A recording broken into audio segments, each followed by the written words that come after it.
speak to you. I know the last time I tried to speak to you, we had a little technical difficulties, but I'm hoping that now we don't have that. We can have a great, really good conversation, and I can get to know about what's been going on your side of the world and what you've been doing with your work. Thank you for this opportunity. I'm honored to be interviewed by you, sir. The honor is mine. I'm always glad when people take the time to talk to me and to share their work and the things that they're doing in the community. What have you been up to since the year started? How's your year been going for you so far? So far, the year has gotten off to a great start. The American My Oyster Association, we have been busy working on the film production series for the class of 2020, where we're honoring the graduates in an even greater way, which is being able to historicize their unique stories and their diverse experiences during the pandemic and also the social unrest in America. And so we started recording and filming back in October, and we're continuing that process all throughout this spring. And hopefully we will debut the documentary film series in June of 2021. And we've been busy working on a lot of different projects, especially at the start of January. We were getting ready to prepare for our upcoming marketing campaign with Happy to Be Natural, which is a Black owned and operated natural hair care line and body care line. And so we're partnering with them in order to celebrate Black History Month in February. That is awesome. And also, by the way, by the time this interview is posted, hopefully it will be posted during Black History Month. So happy Black History Month to those who are watching. You kind of started in the middle of your journey. Do you mind if I go back a little bit? Because I want to go back to the beginning. Yeah, let's go back to the beginning, because I feel as though the work that America My Oyster Association is doing is so dope. And I feel like it's extremely integral to showcasing diversity in the community, but we all have to start somewhere. So I want to go back to the beginning. And the question I always ask to kind of start things off when we talk about our journeys is, where we're from. So where are you from? I am from Baton Rouge, Louisiana. I'm from the capital city, Red Stick. And how would you describe your upbringing growing up in Baton Rouge? What were some things that you feel were significant about it? Well, for me personally, my parents, they always instilled in me a longing for knowledge and a yearning to know more about the different cultures that I interacted with and cultures that I would have yet to interact with. And so they cultivated within me a desire to want to learn more about different cultures in Baton Rouge and outside of that. For instance, my father, he subscribed me to National Geographic, the kids' version of National Geographic when I was a child. And my mother, she would take me to all types of educational events and programs and even different events that were being held at the library so that I would have a thirst for knowledge in a way that it would connect with me and better understanding who I was, and also allowing me to better understand the stories of others and the experiences of others at a very young age. And so I'm very thankful that they wanted me to have a very diverse perspective, but a very inclusive perspective as well when I interacted with individuals along my life journey. So I am very thankful for that. My mother used to take me to different cultural festivals and things like that to open up my awareness. And so later on, I ended up establishing the nonprofit, and it's partly because of that. I'm not sure about the timeline as in terms of your upbringing in Baton Rouge, but I can say that listening to you talk about your experiences, there are a lot of intersections and parallels to your upbringing in Baton Rouge and mine. I mean, I grew up in the hood, just to be frank, but I was always kind of raised to have a culturally rich childhood where I was, exposed to different cultures and different ideas. And I was watching the Travel Channel a lot. I was at the library all the time. My childhood was not perfect, and there are some other things I could talk about that aren't so pretty. But as far as the good parts of my childhood, I can say feeling connected to the world was that core part of it. But where did that cultural thirst, or that thirst for multiculturalism rather, come from? Where do you think it came from? Well, personally, I believe it started when I was a young child and being exposed to different cultures, primarily because my mother, strategically in a way, she chose for me different educational and cultural programs where there were different cultures there that were my peers. So what I'm saying is that my mother, particularly, she put me in settings where I would have to interact with different people of different backgrounds and different cultures, different ideas, different perspectives. And I grew up in mid-city, not far from Baton Rouge High School. And the neighborhood was predominantly Black, but we also had neighbors who were Caucasian. So my next door neighbor, they were Caucasian, they were Italian Americans. And then my neighbor on the other side of my house was African American. And some of my neighbors down the street were Caucasian. I think there were maybe 2 or 3 households that the individuals were not Black who lived there. So I was always exposed to different types of perspectives, different types of people in my neighborhood. But then when it came to my schooling, my mother strategically sent me to predominantly white private schools because she wanted me to be able to understand early on how to be able to interact with someone that looked different than me and how to interact with them in a certain way where certain perceptions that they may have about my culture, that I would be able to clearly dismantle those stereotypes. So she wanted me to be at a very young age equipped to understand what prejudice was, what discrimination was, what unfair treatment was, because my mother had grown up during the time of segregation. But when she was in high school, she went to California, and she actually was born in San Francisco, and she was born in 1945. And then my grandparents moved back to Baton Rouge a few years later when she was a small child. But she had the opportunity to go to high school for, I think it was maybe a year or so in California, back in California. And she lived with my cousins and my great aunt and uncle in California. And they were extremely successful, my great aunt and uncle. And their children were extremely successful. All of them became college educated. One was an RN, one was a school teacher who later became a principal, and then another became a computer engineer. So their children did really well. And my mother told me that when she was in high school in California, it was so different than what the schooling system was in Baton Rouge. And she said she didn't know what it was like to be in a classroom where your teacher was Caucasian, was a different race. And she would tell me oftentimes that when she was sitting in class, it was just a myriad of different cultures, and how that was interesting and fascinating to her because she wasn't used to that. And so she wanted that for me as a child, for me to be able to be around a myriad of different cultures early on, because she never forgot that experience of being in school in California. And the person sitting next to her is Caucasian. The other person sitting next to her is Hispanic.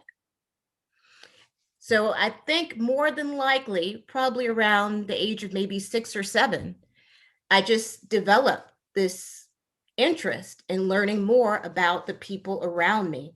And I just always thought that it was just fascinating to hear people's stories. And I wanted to find out, of course, when I got to be older, because when you're a little kid, you look at people as just people. You don't look at them as a certain race. You don't attach preconceived notions to them. You don't do any of that. You just see the person for who they are. And then as you get to be older and life experiences, then you start seeing that certain ideologies and certain paradigms and certain stereotypes are placed in front of the person before you get to actually know the person. But being in those settings of being in predominantly all white settings, or being in settings where I could count the number of Black people on one hand, because usually the acting classes that my mom would have me take, the dance classes that my mom would enroll me in, it was only like maybe a handful of Blacks that were in those classes, and actually my 8th grade year at Lake Sherwood, which was off of Coursey Boulevard, and the school is no longer there, I was the only female student in 8th grade and the only Black student in 8th grade. So by that time, I knew what it was like to be around different people. I knew what it was like for someone to applaud me in a really nice, sincere way. And I knew what it was like for someone to give like an underhand compliment that might be steeped in racism too. So, and then I knew what it was like for someone just to be mean and hateful for no reason without even knowing me.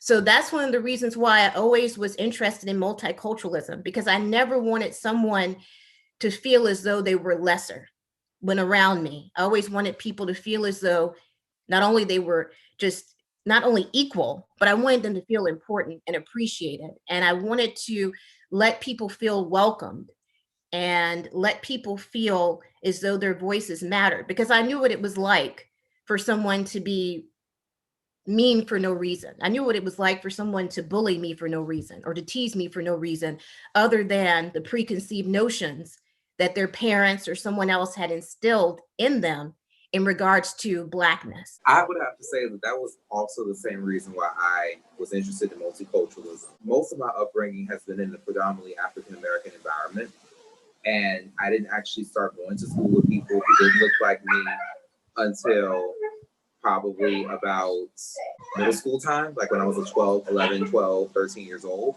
But even then, I always had these experiences with colorism and bullying, these different things where I was often feeling less than and feeling inadequate and feeling, stigmatized. And I felt as though, you know, that's a feeling that no one should feel. No one should feel as though they don't belong or that they don't feel like their place is the place that they can feel at home in. And so I wanted to create spaces where people felt like they could just be themselves authentically, proud to be Black, proud to be Hispanic, proud to be whatever culture identity they belong to. Because, I'd rather live in a world where everybody can walk around naked than to live in a world where, everybody has to wear the same clothes. That's all I can say. Because let's just be, I know that's a very crude analogy, but think about it. In a world where everybody can wear what they can choose to wear nothing, you can still wear what you want. You can still be as covered as you want. But if you live in a world where we all have to wear the same thing, you can't express yourself. And I don't want to live in that world. Yeah, right. But I really resonate with what you were saying about, multiculturalism coming from this place of wanting to create space for others and wanting to allow for others to feel affirmed and belong. Because, multiculturalism isn't just a pretty decoration on a table. It is more so making sure that the people that we bring to that table are able to set the table with the food that they want to eat. And that's all I can say. Amen.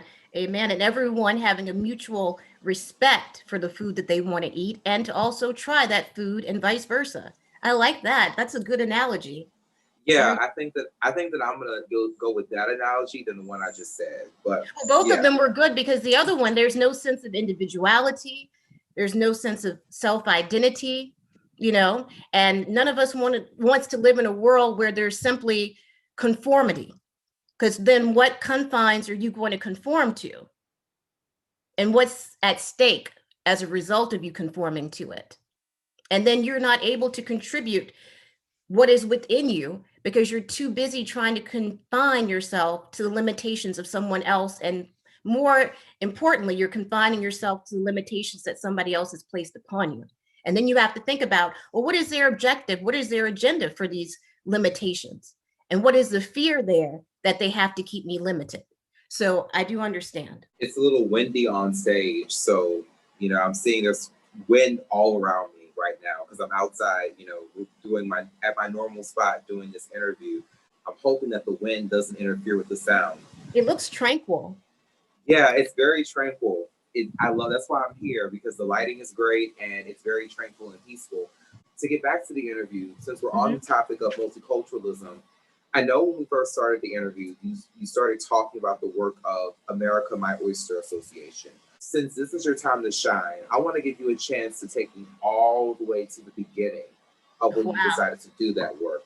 So walk me through your journey towards starting America My Oyster Association? Like what made you want to start the organization? Like what were some of those initial thoughts that you had that made you feel like, okay, I need to do something in my community and this is what I want it to look like?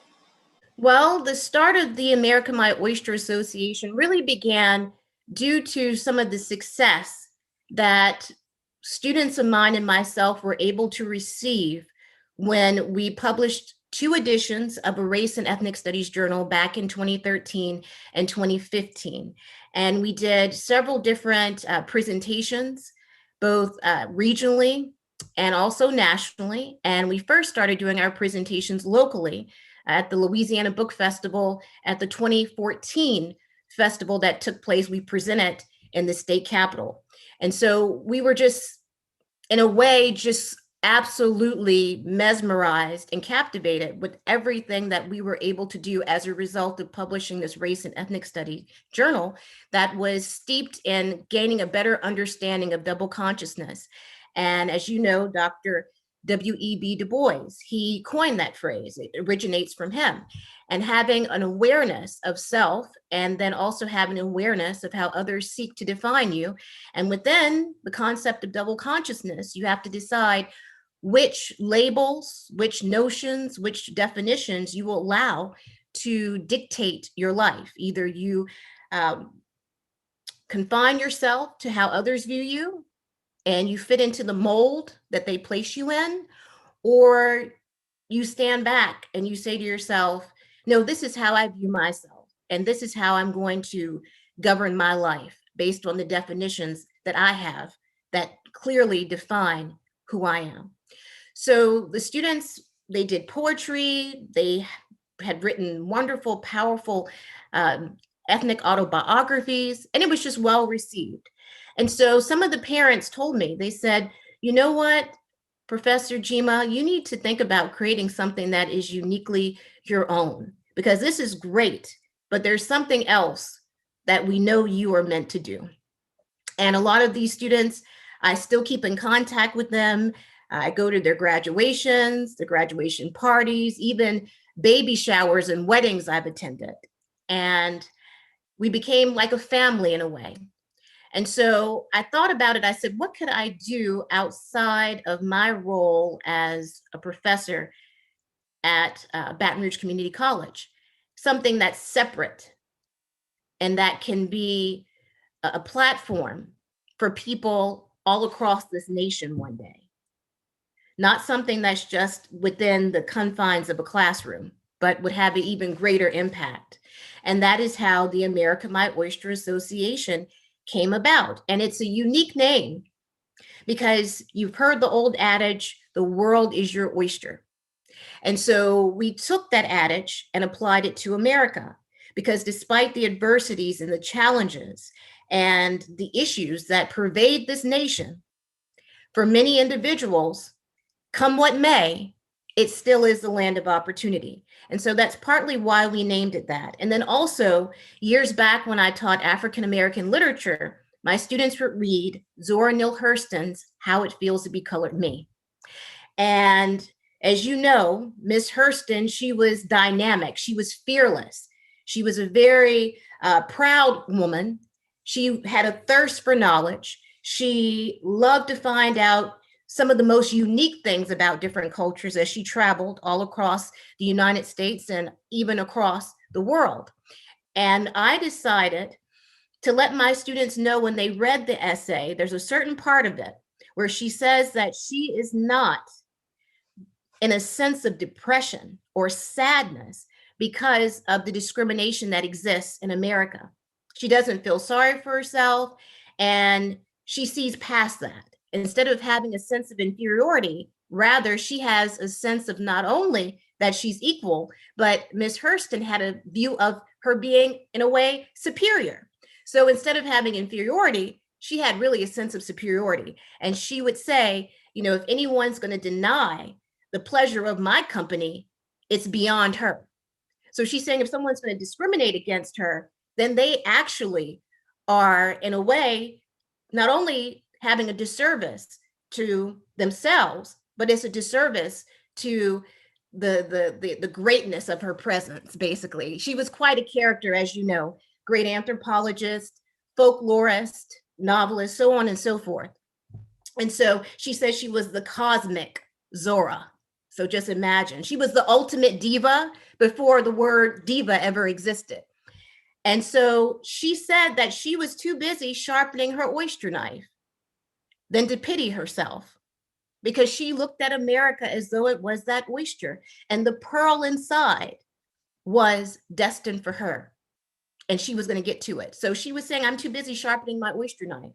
And one of my African American students told me, he said, Professor G, no matter what I go through, I have to always remember to sharpen my oyster knife. And I said, sir, that is correct. And that stuck with me. And so that's one of the reasons why we also named it the America My Oyster Association. When you explained Zora Neale Hurston and her whole worldview and her whole ideology and perspective, I got my whole life and afterlife from that.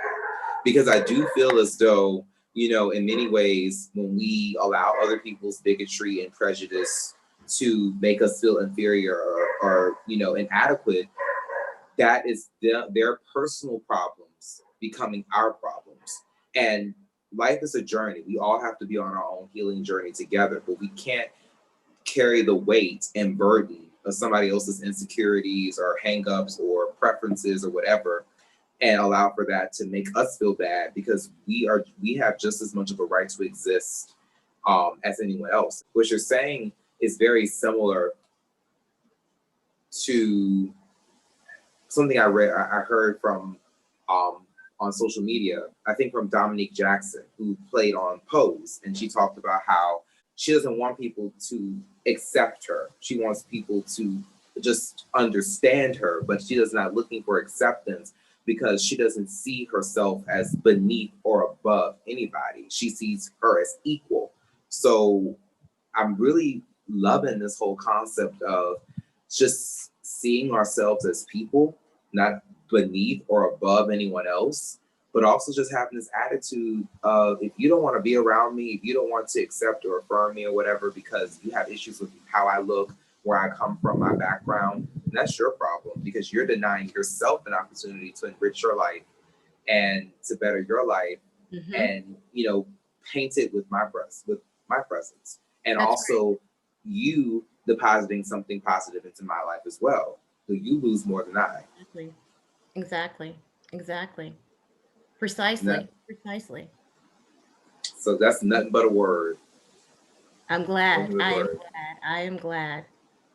Well, it is now 2021, and you started America My Oyster Association in 2016. So it's been about 5 years since you've been doing this work. It may be a little difficult to talk about 5 years worth of work, but maybe we can at least talk about last year. You know, what were some things that you did last year with America My Oyster, and how did you navigate the pandemic? Because I know the pandemic was a big barrier in terms of organizations wanting to implement their goals and their projects and wanting to make an impact in the community. It forced a lot of us to course correct and change. For the America My Oyster Association, 2020 was a very interesting year. It was an interesting year for everyone, and all across America and all across the world. But for AMOA, we were literally able to take lemons and make lemonade. And I have to, first and foremost, give God the glory, because without him, none of it would have been possible. So I thank him, and I thank him for the different opportunities that we were able to experience. And it was ironic that we were able to experience and take hold of these opportunities partly because of the pandemic. So I have been working on a project, as you know, I've talked to you privately about it. And that project is being able to historicize the victories and even the struggles of the class of 2020. But before all of that came into being, we had the beginning of 2020. And we started off 2020 with being able to have our annual Making the Most of Your Life as a college student, and high school students as well, helping them make the most of their life by basically motivating them to pursue academic success. At AMOA, of course, we are interested in being advocates for multicultural awareness, but we also are advocates for higher education and secondary education. And so we host a motivational workshop and college school supply giveaway at the Goodwood Library. And we host this particular project as a way to help students hear firsthand accounts from college graduates of the different struggles that they face, the different issues that they encountered, and how they were able to overcome those issues to make their dreams of becoming a college graduate a reality. So I bring in an array of different individuals who have reached certain levels of success, whether it's in business, community activism, within medicine, so on and so forth. It's an array of different individuals, and they give a 10-minute or so talk about what they faced.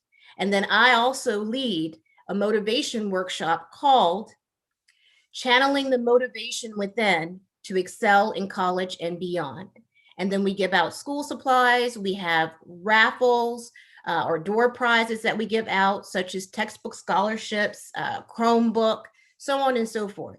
And so that was our start to 2020, was hosting that event during the early parts. And thank God it was during the early parts of 2020, because we wouldn't have been able to do it otherwise due to the pandemic. And we had over 75 people come to this event. And the ironic part about it, that it was scheduled on the day of the Super Bowl that evening, and we still had a really good turnout. So that's how we started off 2020. And later, as a result of the pandemic, we had to regroup and figure out how we could continue our mission in being able to encourage young people to maximize their potential, particularly from an academic standpoint. And so we decided that we wanted to honor the class of 2020. We were going to honor no more than maybe 10 to 15 recent graduates.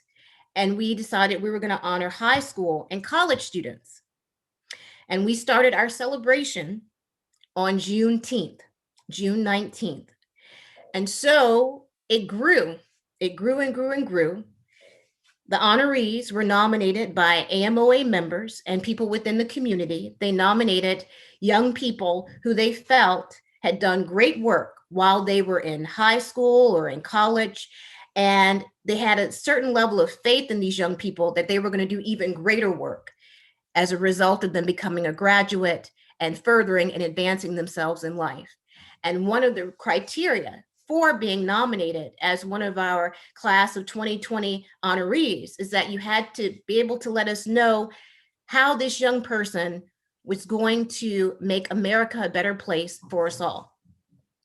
And we wanted them to know that it's great you getting your education, and that will prove to be an investment within your own personal life and the lives of your family members and friends, but your education should also be an investment to your community, and not only to your community, but to the United States of America in some sort of way. It needs to be able to contribute to a greater purpose than just your own, because that's the key. It's not only being a blessing within your life, because you have to be able to have, a sense of appreciation for yourself.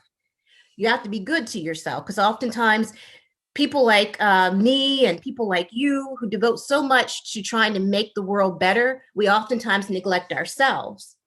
But you have to also know you have to make the world better to the extent, whether it's in a small way or a grand way, where people are able to say that you helped them, that you inspired them, that you educated them, enlightened them, assisted them, healed them, because some people will heal other people in all different ways. They will heal them.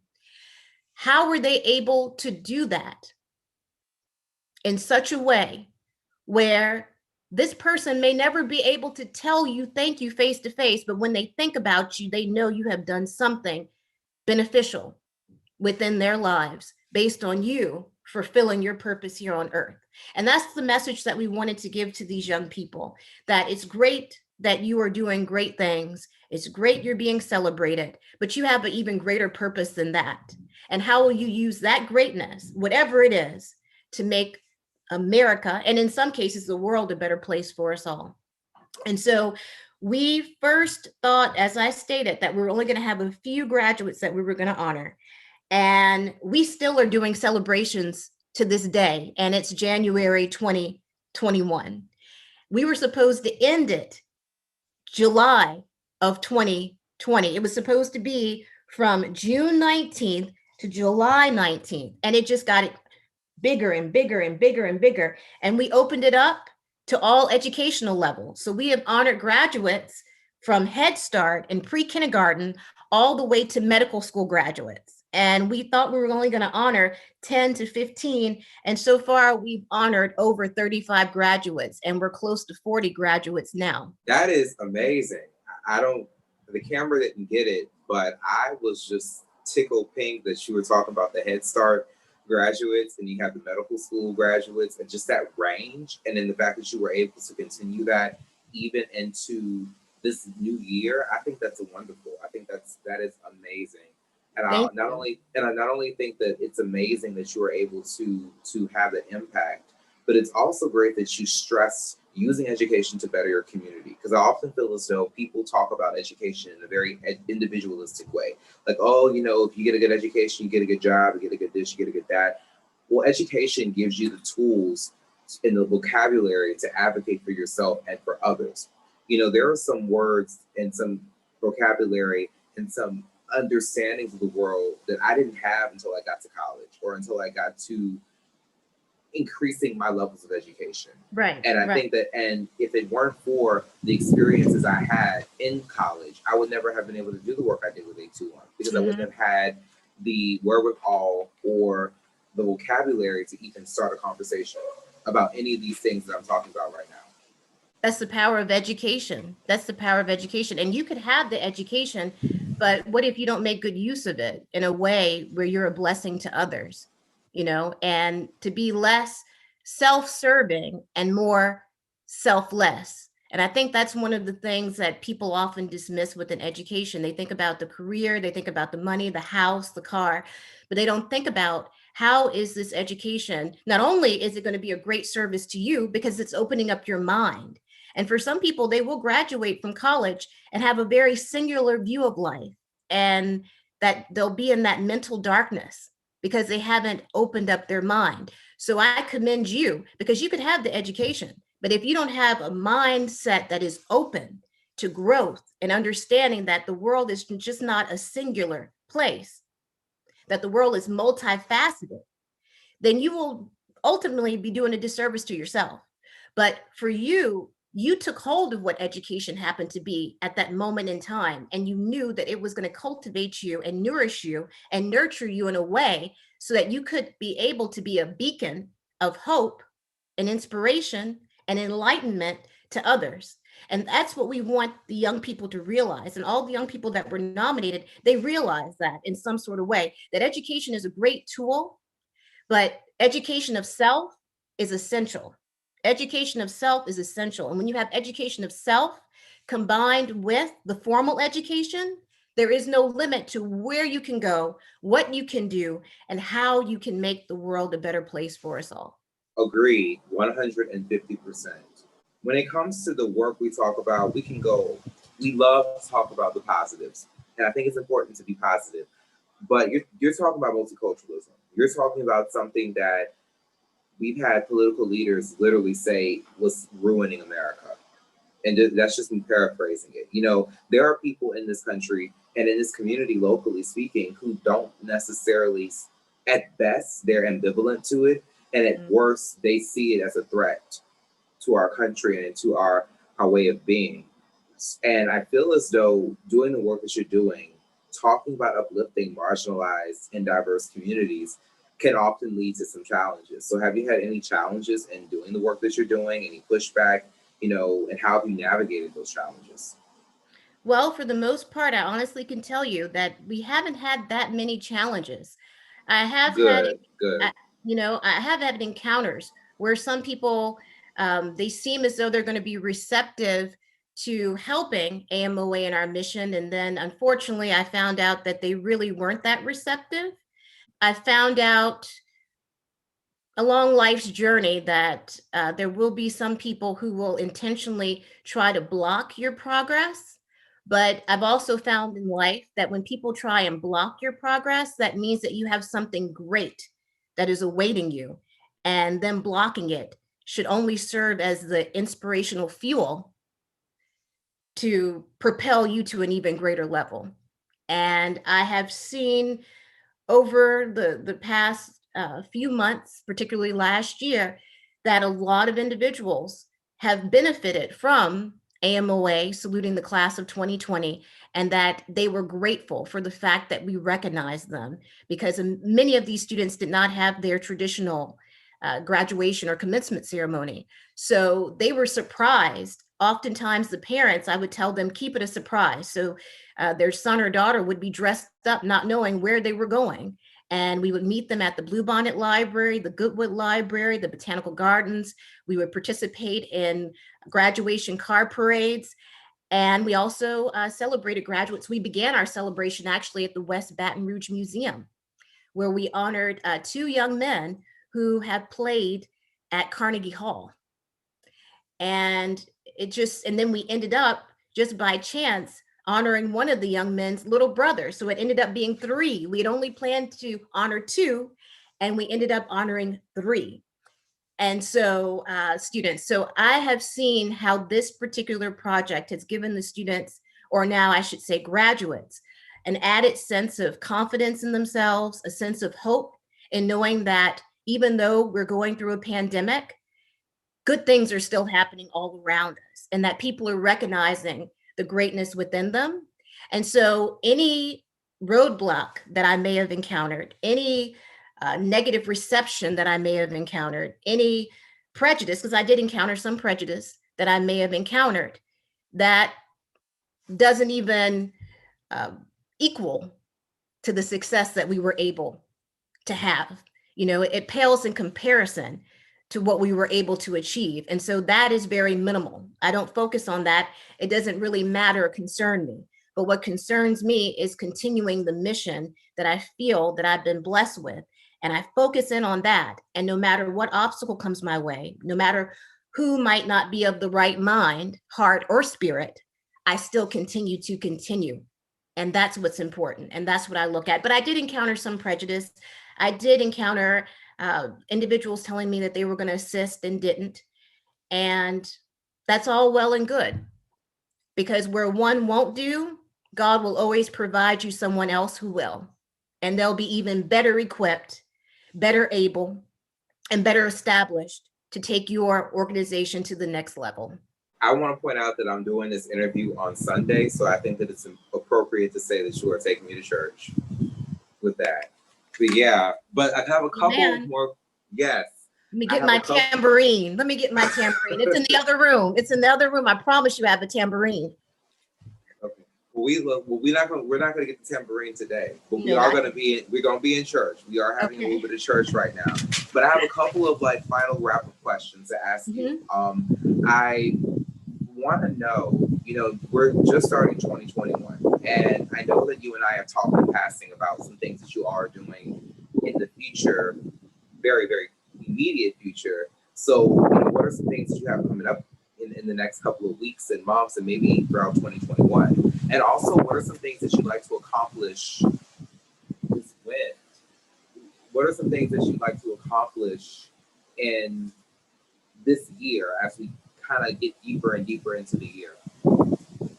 Well, I feel very blessed to be able to go into 2021 very confidently, very faith-driven, and very enthusiastically, because I believe this is going to be a dynamic year for the American My Oyster Association.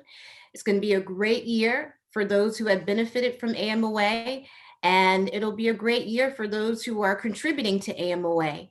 And I'm very thankful to everyone who has played an instrumental role in the growth of this organization by donating their time, their talents, their energy, their resources, their venues, their expertise, their funding.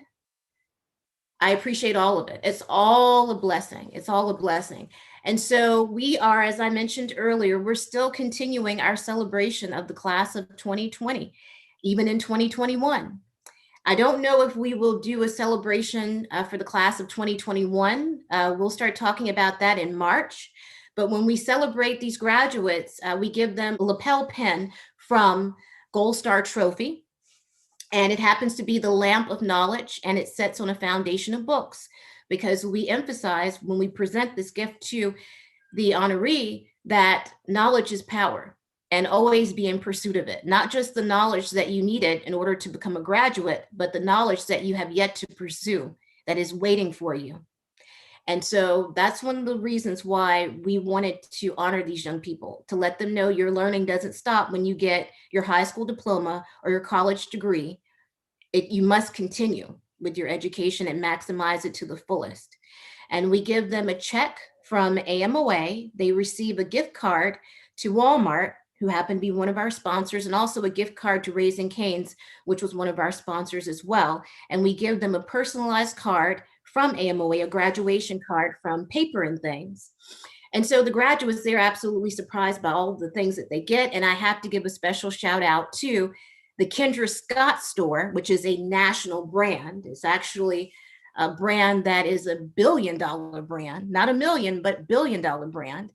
And they were interested in partnering with AMOA to help celebrate the graduates. So when a lot of the female graduates realized that they were going to get a gift from the Kendra Scott store at Perkins Row, they were absolutely in awe. They couldn't believe it. And one of the young ladies, she graduated cum laude at Xavier University.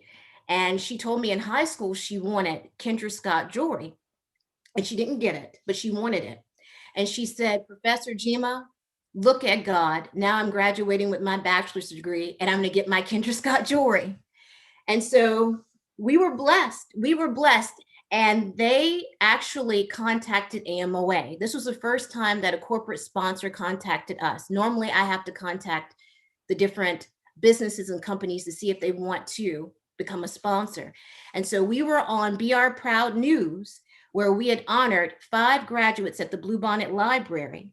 And the representative who is over philanthropy for Kendra Scott in Austin, Texas, saw the news broadcast.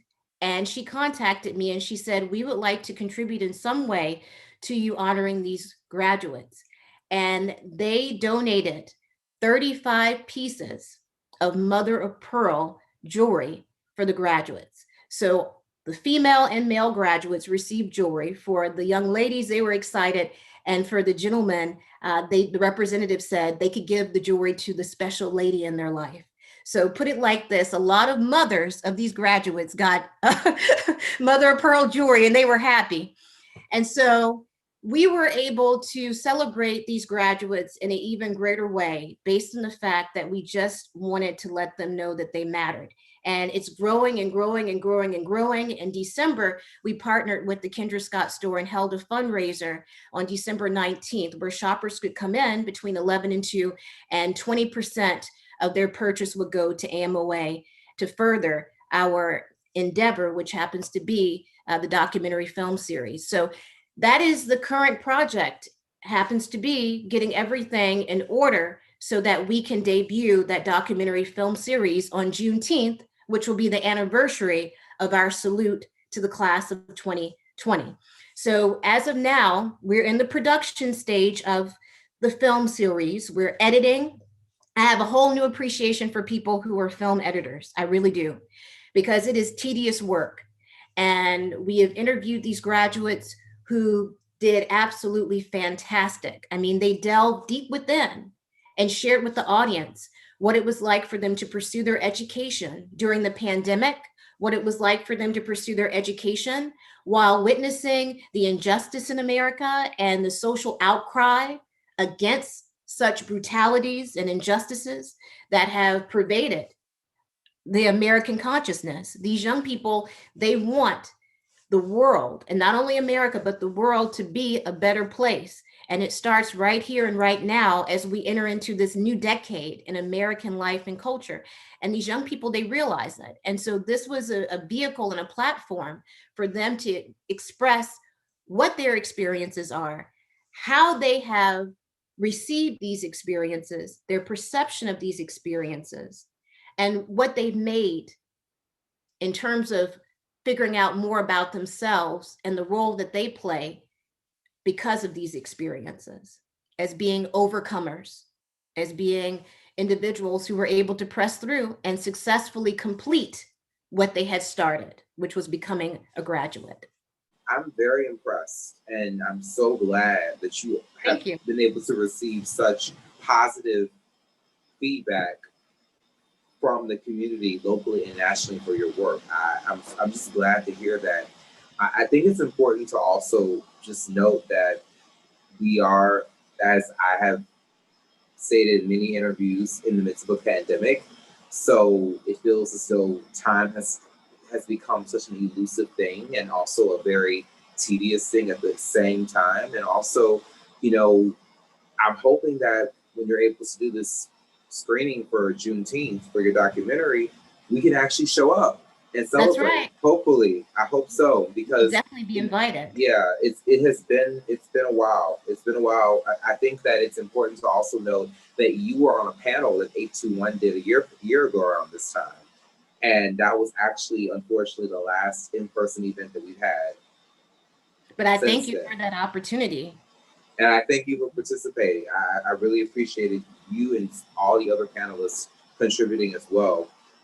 One final question, and it's a bit obnoxious if you see it that way, but I think it's an important question, because if you have been in a job interview or been in an interview in any capacity, there's always a moment where you leave feeling as though you missed something, you didn't talk about something, or you didn't get to go into detail about something. So I want to ask you exactly, if there's something that you want to talk about or share that you haven't had a chance to share during the course of this interview, and also, you know, maybe like say to end this interview with some closing thoughts. But I want to give you the opportunity to kind of wrap up anything, or, say anything that you may have missed. Well, Mr. Jahi, we are partnering with Happy to Be Natural, and we are celebrating Black History Month with these dynamic ladies, Miss Vix and Miss Robbins. And they have had this company for many years. I use their products. Their products are absolutely fabulous.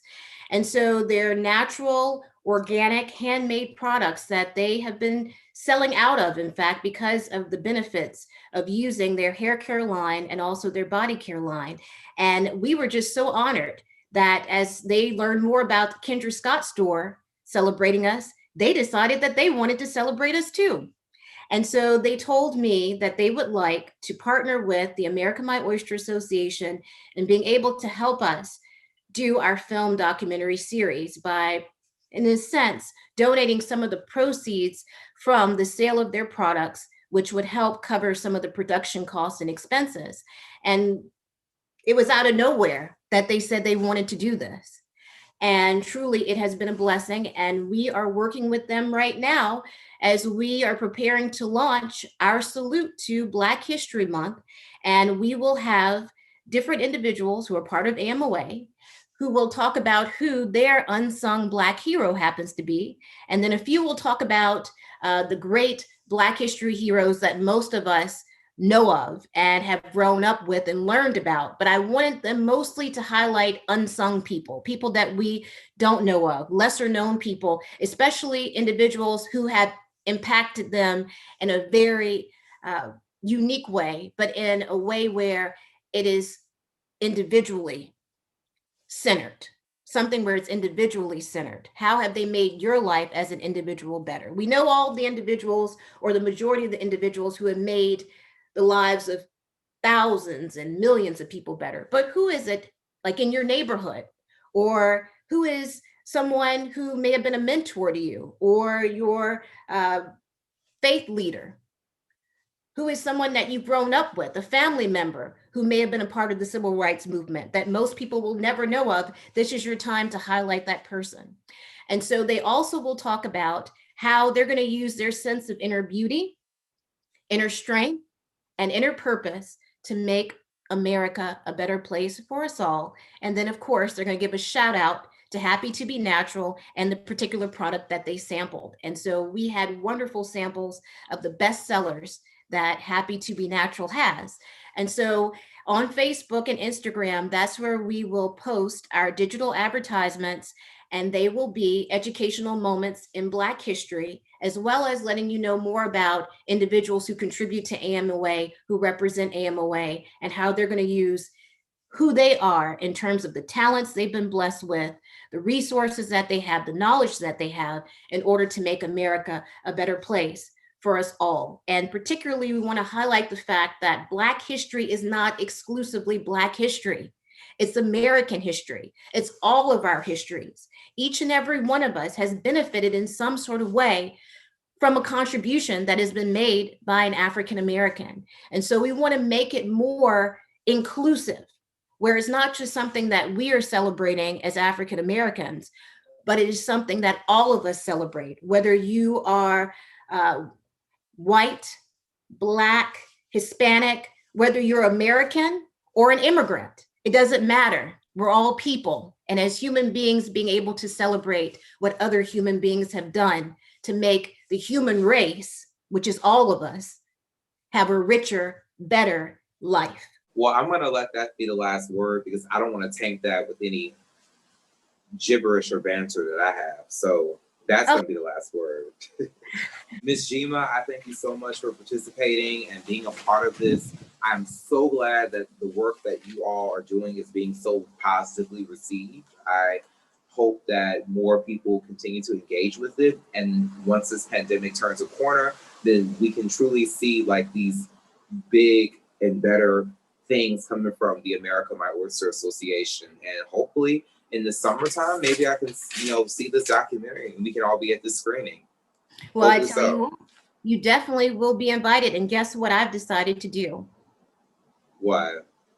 I'm going to talk to the ladies at Happy to Be Natural, and I'm going to see if we can give you a little gift bag courtesy of the America My Oyster Association and Happy to Be Natural. Now, everyone else that's listening to this, you're going to have to buy your own products now. But make sure Mr. Jahi is going to get a complimentary gift bag courtesy of AMOA for all the great work that you do, sir. We want to recognize you. So oh my God, ladies, and we're going to get you a special gift bag. Everyone else listening, make sure you know you have to buy your own products. Please do so in February, the entire month of February.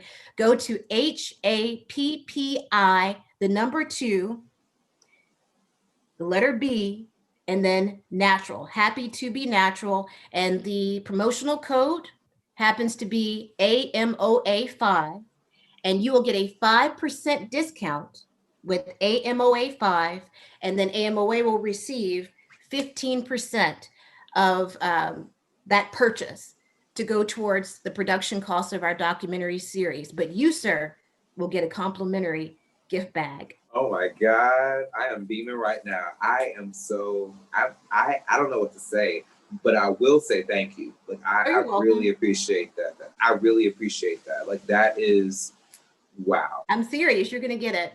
That's the least I could do, is to give that to you for all that you give to not only Louisiana, but also to America. And I'm so very proud of you. And I want you to know that not only America, but the world is your oyster, and you are the magnificent pearl.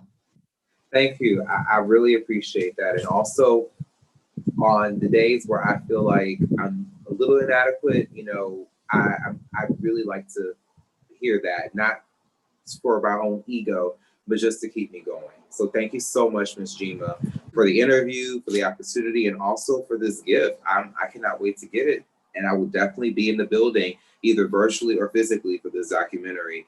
And I look forward also to being able to work with y'all more closely, hopefully this year, and if not, in the very near future.